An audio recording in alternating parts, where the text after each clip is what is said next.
So I think a lot of people listening to this conversation or this interview are stuck in this paradigm and this thought process of calories in, calories out, exercise more or exercise less.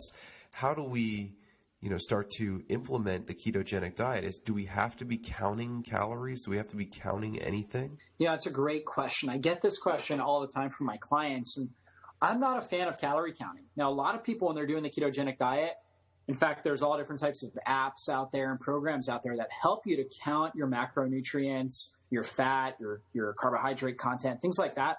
But really what I like to do is, and there's a lot of ways to measure. You can test blood sugar, you can test ketones, blood ketones, urine ketones, all different types of things. I just really go off of how I feel. There is an incredible level of mental, emotional stability that you have when you're on a ketogenic diet and you're in stable ketosis. That feels amazing. And so what I do is I base my meals around these good fats, right? So I don't intentionally consume carbohydrates other than perhaps once or twice a week, usually spaced out, okay? Certain periods of time I might consume a little bit more than others, and I'll cycle out of ketosis for a period of time.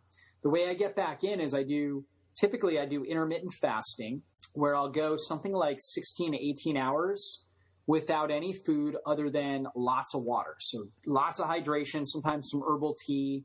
Sometimes I'll put coconut oil in my herbal tea or MCT oil or something along those lines. That can be a more effective way, a more advanced strategy to get into ketosis using things like coconut oil and MCT oil, but oftentimes just nothing at all. And what happens is my body burns up stored sugar, glycogen, and in a sense, it goes into a partial starvation mode where it starts to produce more ketones. And as your body gets healthier, you'll start to get better and better at producing these ketones, which help create stability in my blood sugar. And the key is you got to really stay hydrated. That's extremely important with this.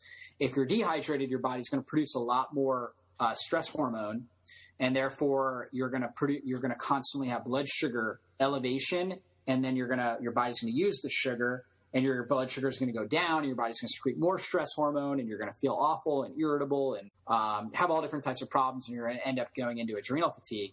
So to avoid that, stay real hydrated. You got to make sure that you're moving your bowels effectively. So there's strategies in order to do that. But usually I'll do some sort of intermittent fasting, and then my first meal is usually some sort of just a really good fat. So maybe it's guacamole with maybe some cucumbers or something along those lines. Or I'll do a protein shake with an avocado in it. So the avocado's got good fats. I'll load it up with coconut oil or MCT oil in there. So just a little bit of high quality protein. Sorry to interrupt you, but just mention what MCT oil is. MCT oil is medium chain triglycerides. And so it's basically it's made from coconut oil, but coconut oil only has about 15% MCTs in the form of caprylic acid and capric acid. Whereas MCT oil is, in a sense, just made up of those two fatty acids, these 8 and 10 carbon fatty acids, caprylic and capric acid. And so basically it produces ketones at a high level. So they go right into our system, produce ketones immediately, and it's a really effective way to get your body into ketosis. So you can find MCT oil online, pretty easy to find nowadays. And so anyways, I'll put that into different protein shakes, or I might put it into an herbal tea or even organic coffee to help produce ketones. So do that usually first meal, and then I may have like in the evening. So I usually will do that around 1 o'clock or so. And then around 6 o'clock, I'll have a healthy, high quality meal with some sort of a healthy protein, animal-based protein like wild-caught salmon, organic poultry, could be grass-fed beef, could be something along those lines. I'll have a ton of vegetables, maybe a big salad or a bunch of steamed vegetables like steamed cauliflower or Brussels sprouts or broccoli. The vegetables will be steamed, and then I'll melt grass-fed butter or ghee on them. And so again, we get the great fats that are in the grass-fed butter and the ghee along with the antioxidants that are in there.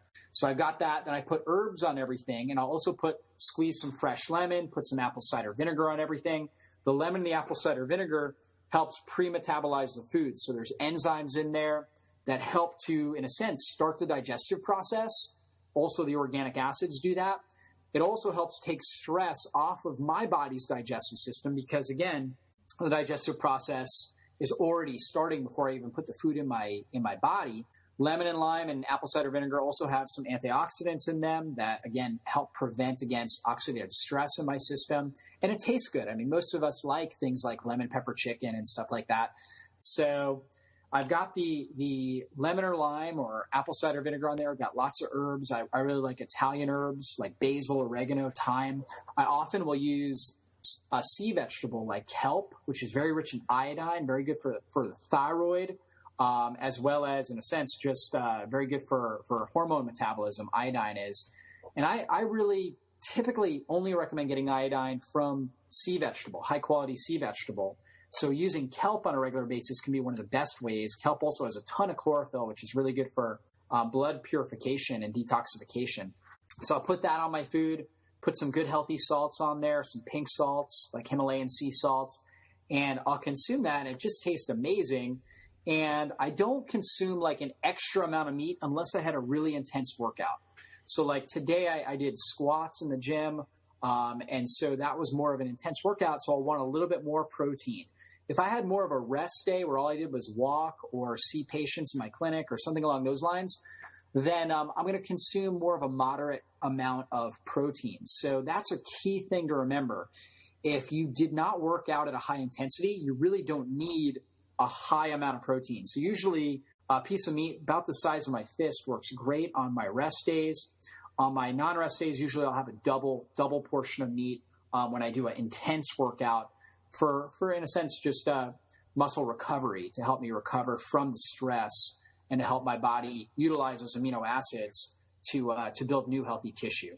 So that's kind of what a typical diet looks like on a ketogenic diet. You can also do things like you can even make green juices just without using any fruits. So you use things like lemons and limes, as well as cucumber, bok choy, celery, which are very low in carbs, but produce a lot of juice when you're making the green juice. And you combine that with dark green leafies like spinach and kale and watercress and parsley and cilantro and things like that. And now you've got this powerful green drink that's loaded with chlorophyll and phytonutrients, very low in sugar, and really supports your body's ability to cleanse and detoxify. So, this is kind of, in a sense, typically how I eat on a regular basis. And in my ketogenic diet online nutrition program, the meal plans are similar in structure to what I'm talking about with this.